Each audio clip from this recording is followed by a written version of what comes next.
لب لباب کے حیرت کدہ میں خوش آمدید، جہاں وقت کی تہوں میں دفن سچائیاں ریت و سمندر کے بیچ چھپے راز بن کر سامنے آتی ہیں۔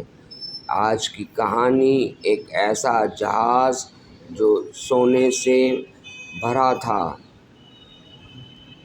مگر خود زمین کے نیچے دفن ہو گیا۔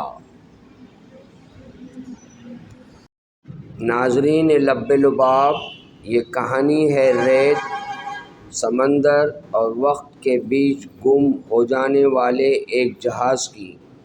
سال تھا 1533 جب پرتگال کے شہر لزبن سے ایک جہاز روانہ ہوا۔ نام تھا بوم جیسس یعنی نیک یسوع۔ منزل تھی ہندوستان مگر قسمت نے کچھ اور لکھ رکھا تھا۔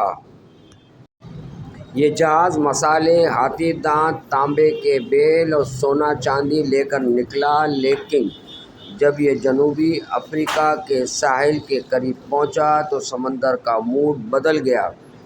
لہریں پہاڑ بن گئیں، ہوا نے سمت بدل لی اور جہاز اسکیلٹن کوسٹ کی چٹانوں سے ٹکرا کر بکھر گیا۔ نہ ملح بچے نہ سراغ۔ 500 سال تک یہ جہاز ریت کے تہوں میں دفن رہا۔ پھر 2008 میں نمیبیا کے صحرائی ساحل پر ڈی بیئرز کمپنی کے مزدور ہیرے تلاش کر رہے تھے۔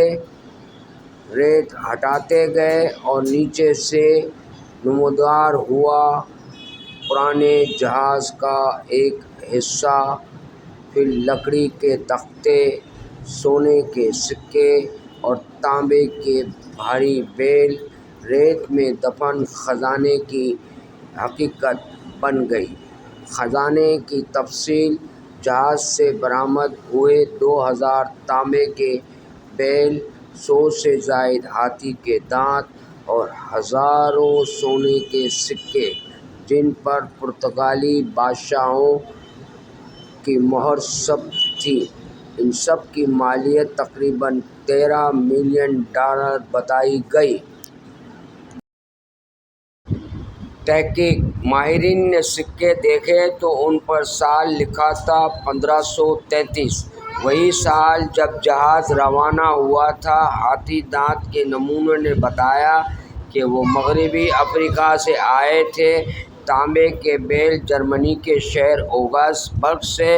یہی وہ شواہد تھے جنہوں نے تصدیق کی کہ یہ جہاز واقعی بوم جیسس تھا۔ ناظرین، جہاں یہ جہاز تباہ ہوا وہ جگہ آج بھی دنیا کے خوفناک ترین ساحلوں میں شمار ہوتی ہے۔ اس کا نام ہے اسکیلٹن کوسٹ یعنی ہڈیوں کا ساحل۔ یہ نمیبیا کے مغربی حصے میں واقع ایک ویران مگر دلکش ساحلی پٹی ہے جہاں دنیا کا قدیم ترین صحرا نامیب صحرا سرد بحرۂ اوقیانوس سے آ کر ملتا ہے۔ یہ علاقہ اتنا خطرناک ہے کہ یہاں کی گھنی دھند، ٹھنڈی بینگولا کرنٹ اور ریتیلے کنارے جہازوں کے لیے ایک خواب ہولناک بن جاتے ہیں۔ اس لیے اسے اسکیلٹن کوسٹ کہا جاتا ہے کیونکہ یہاں ہزاروں تباہ شدہ جہازوں کے ڈھانچے اور ویل مچھلیوں کی ہڈیاں بکھری ہوئی ملتی ہیں۔ یہ ساحل دراصل جہازوں کا قبرستان ہے جہاں انسان اور فطرت کی جنگ کے نشانات آج بھی باقی ہیں، اور حیرت انگیز بات یہ ہے کہ انہی سخت حالات میں بھی زندگی موجود ہے۔ صحرائی ہاتھی، شیر، سیل اور اسپنگ ہوک جیسے جانور اس ماحول کے ساتھ ڈل کر جی رہے ہیں۔